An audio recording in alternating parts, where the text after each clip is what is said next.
Life has been full of tough times, with a few good moments along the way. Losing my parents when I was young hit me hard, like a pain that never fully goes away. But I was lucky because the older William couple who lived next door took me in. They were the kindest people and treated me like their own grandchild, not like someone they had to take care of. We didn't have much money, but we were rich in love, and that was what really mattered. Things changed when they died in a car accident, just as I was about to turn 20 and thinking about going to college. Suddenly, I was on my own again.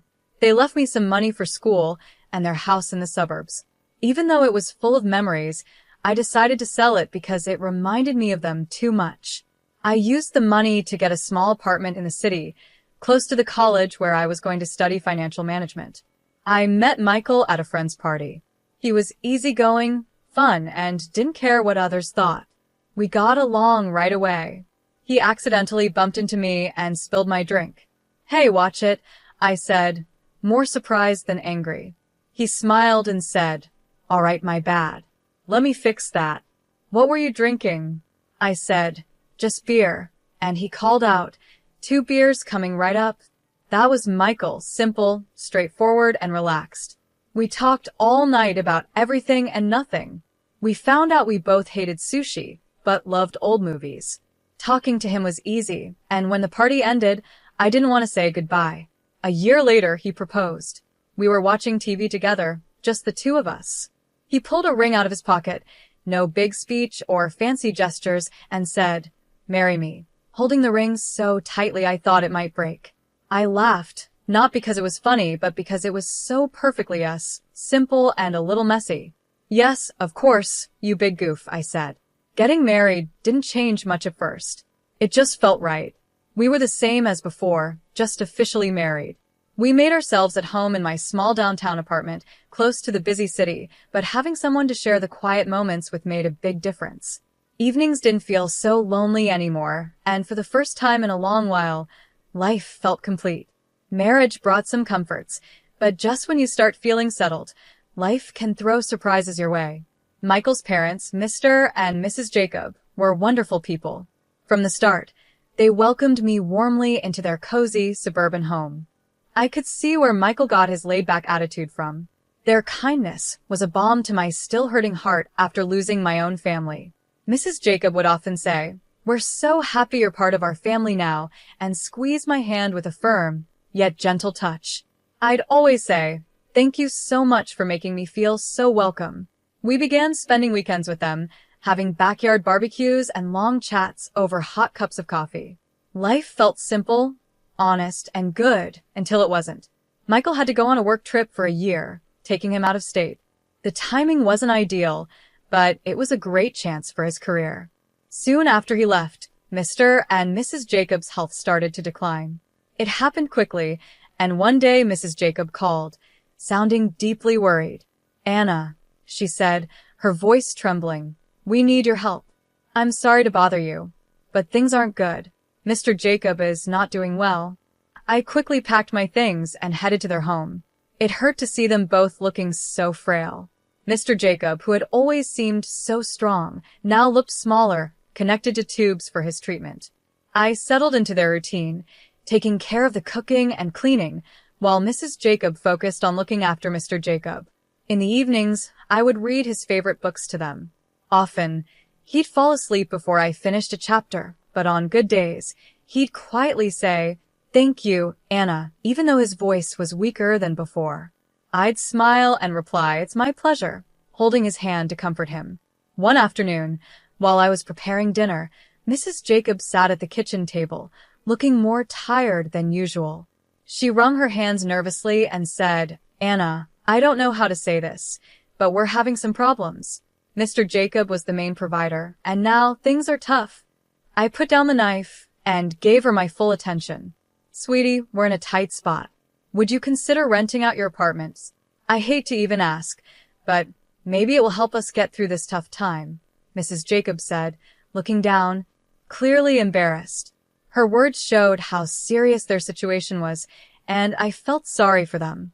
When I had no one, they took me in and became my family, so how could I say no?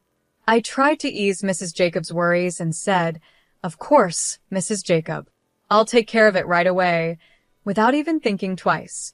I found a tenant for the apartment quickly and sent Mrs. Jacob the rent money every month, along with extra for groceries and any unpaid bills.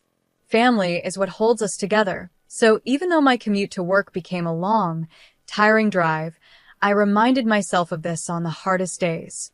Each time I gave Mrs. Jacob the money, she would say, "You're a godsend, Anna," and I could see her relief. My only comfort was Michael's calls. Hearing his voice was like a brief escape. "How are things going, Jazz? Are you doing okay?" he would ask, even through the static of long-distance calls. I'd force a smile into my voice and say, "We're managing. Don't worry about us," not wanting to add to his stress. But everything changed when Mrs. Jacob's daughter from her first marriage, Shirley, suddenly appeared. The mood in the house shifted instantly, like a cold wind sneaking in. I didn't know her well, but I had heard enough from Michael and had seen how tense things got during her brief, awkward visits. I was already struggling with long drives to work and taking care of Mrs. Jacob, who was bedridden and getting sicker. But with Shirley around, the tension only grew. She made herself comfortable and made it clear she was here to stay. One evening, after a long, tough day, Mr. Jacob weakly called me over. His voice was shaky and low. "Anna, please keep an eye on Shirley," he said. "She's not a good person." His words made my stomach twist. "I understand, Mr. Jacob," I promised, even though I wasn't sure what exactly to watch out for. Just as Mr. Jacob warned, it didn't take long for Shirley to start taking control. The first signs appeared quickly. One morning, I found Shirley in the kitchen, standing by the breakfast table like a storm cloud. She sipped her coffee and looked at me like I didn't belong there. "Just so we're clear, I'm not here to be a maid or a cook for anyone," she said. I was surprised, but I stayed calm. "All right, Shirley," I replied, trying to keep things peaceful.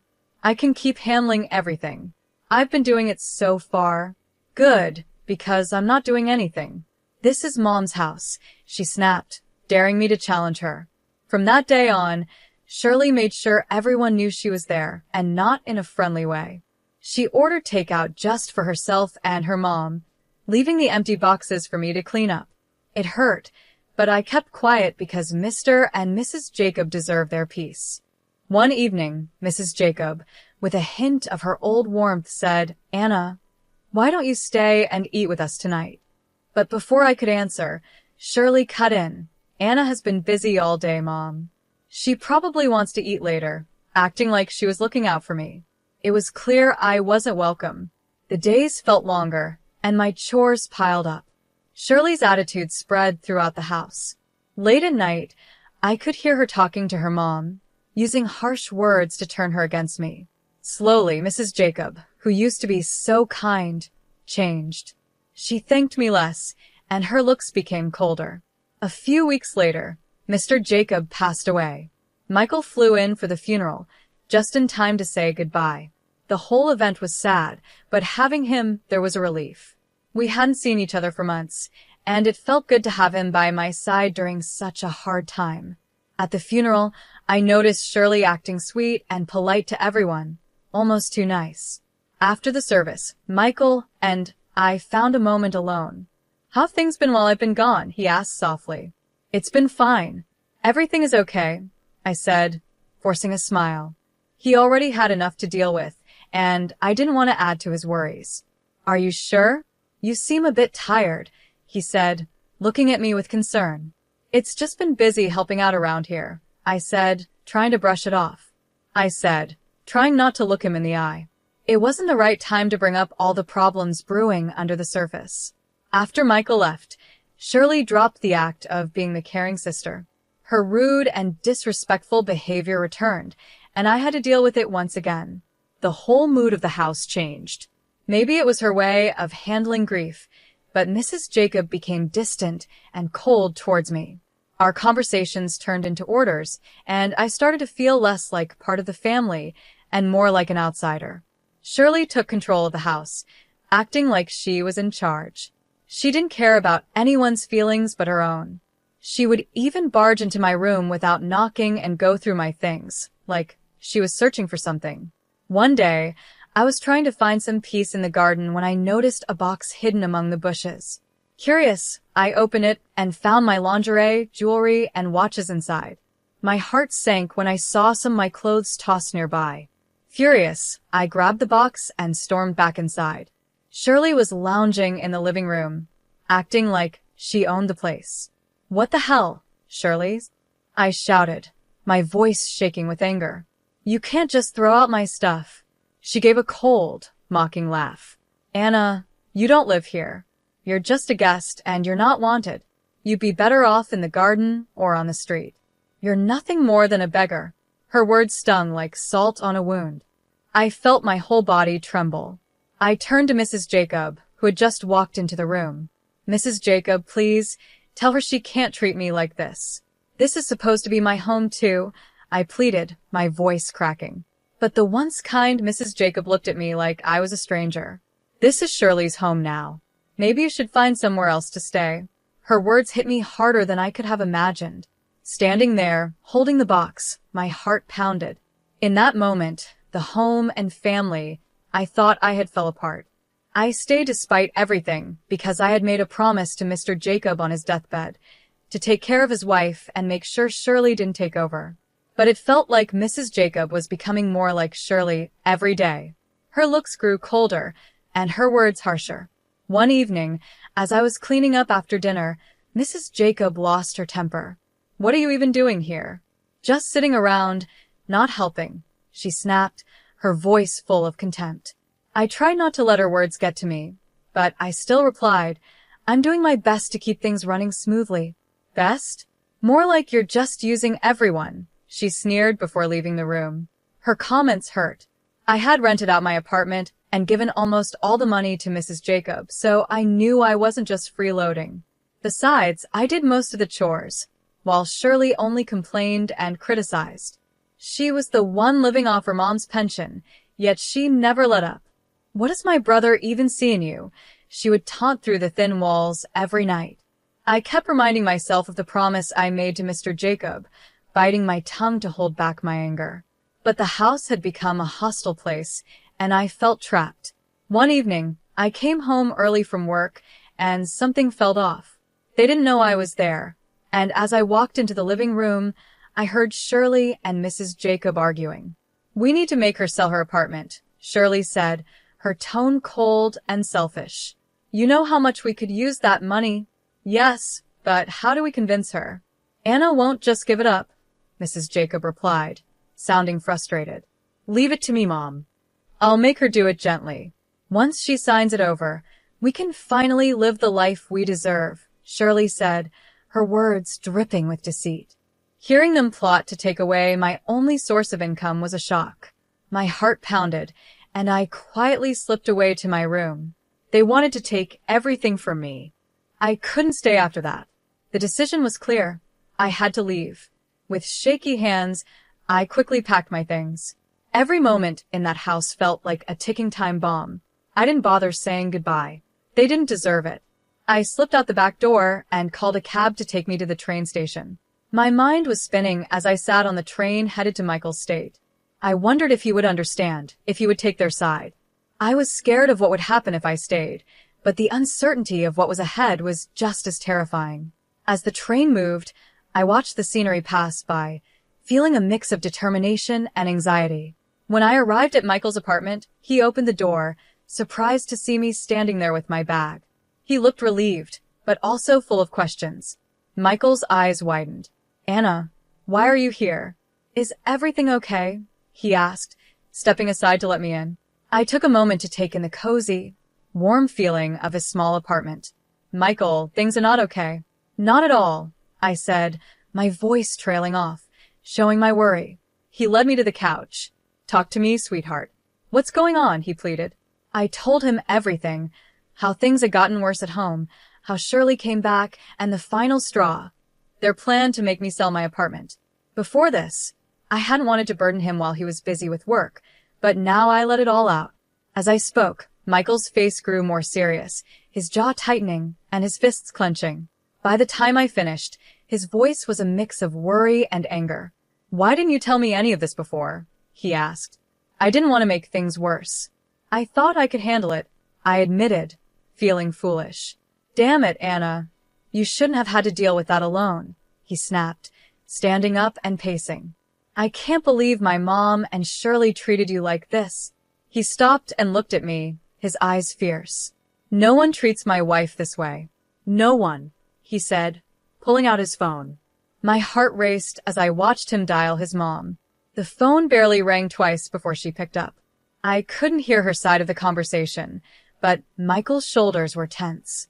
"Mom, this has to stop. I know everything, and I won't stand for it. If Shirley stays, or if you don't start treating Anna with respect, then you can forget about any help from us."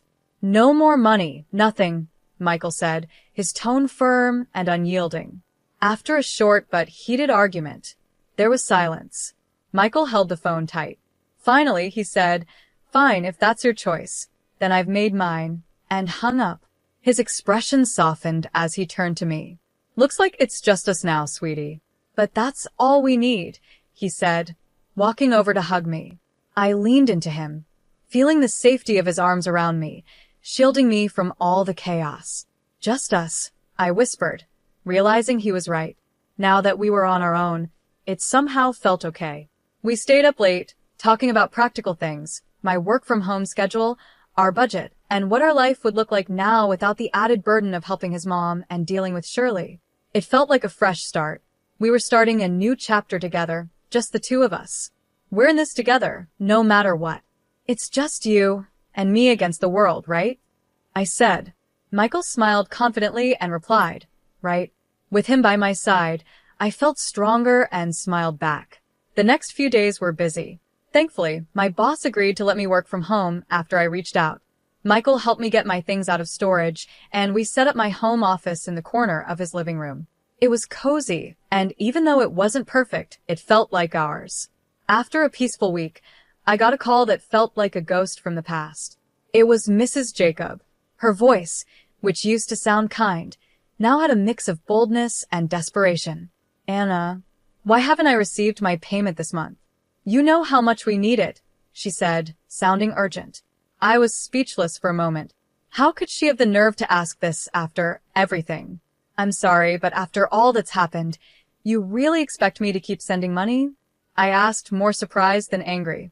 I could hear Shirley's sharp voice in the background, saying, "She's just being selfish. Make her send the money." I could picture Mrs. Jacob looking upset, but she finally said, "But we're family," sounding both pleading and angry. "No, family doesn't treat each other like that," I said firmly. "Goodbye, Mrs. Jacob," and I hung up before she could reply. The call shook me, but Michael was there, comforting me. "You made the right choice, Anna," he said, wrapping an arm around my shoulders. "It's time they learned to take care of themselves." Not long after, we got a surprise. We found out I was expecting. It was wonderful news, and suddenly the future seemed bright and full of possibilities. We decided it was time to sell my apartment and buy a small suburban home near a good school where our child could grow up.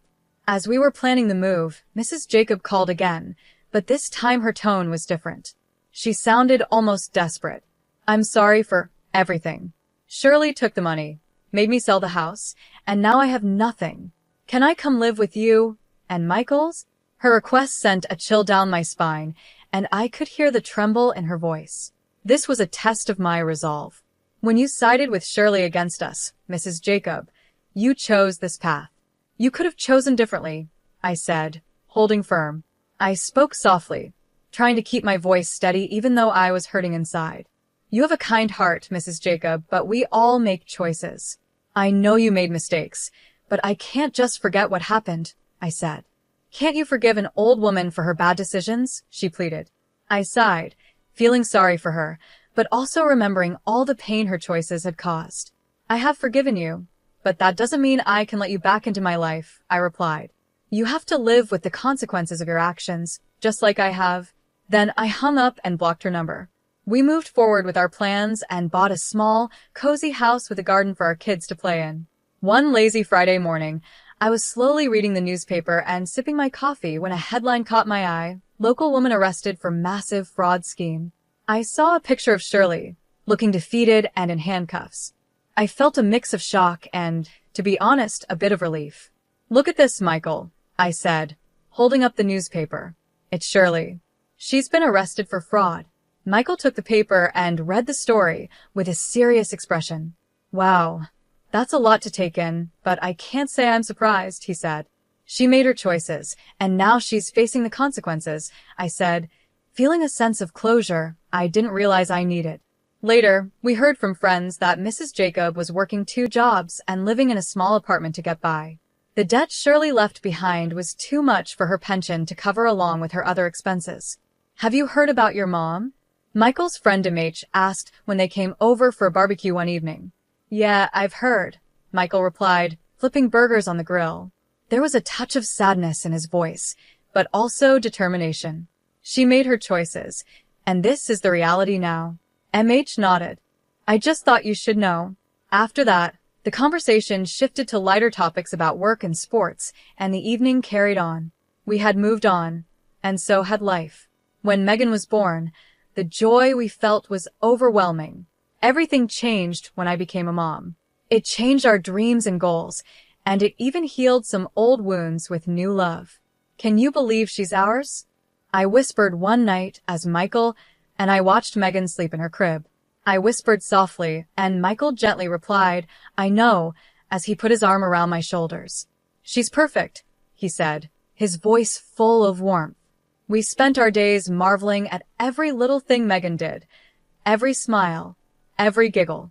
She was our little miracle, and when she was with us, all the bad memories seemed to fade away, making room for happy ones. Every day was simple, but filled with small moments of joy that made our family life feel complete. We would take walks in the park, laughing as Megan tried to chase butterflies. On chilly nights, we'd read books and play games at home. Our love for our daughter brought Michael and me closer, making our bond stronger every day. One bright afternoon, I was sitting in the garden with Megan while Michael was at work. I watched her play with her toys, surrounded by the sweet smell of roses in full bloom. It was a perfect moment, a snapshot of the life we had built together. "Look, Mommy," Megan said, holding out a flower she had picked. "That's beautiful, sweetheart," I said, smiling at her. I thought about the journey that had brought us here. Even though we had faced hard times, they led us to this peaceful, happy place. I felt so grateful for Michael's love and support and the strength we found in each other. That evening, as we sat down for dinner, Michael reached across the table and took my hand. "We've come a long way, haven't we?" he said, his eyes full of love. "We have," I replied, holding his hand tightly. "And I wouldn't change a thing." We looked forward to the future with hope and confidence, knowing that we could face any challenges together. Our hearts were full of joy, our family was strong, and our love was unbreakable. We made sure to cherish every day, savoring each moment and building a life filled with love, happiness, and endless possibilities.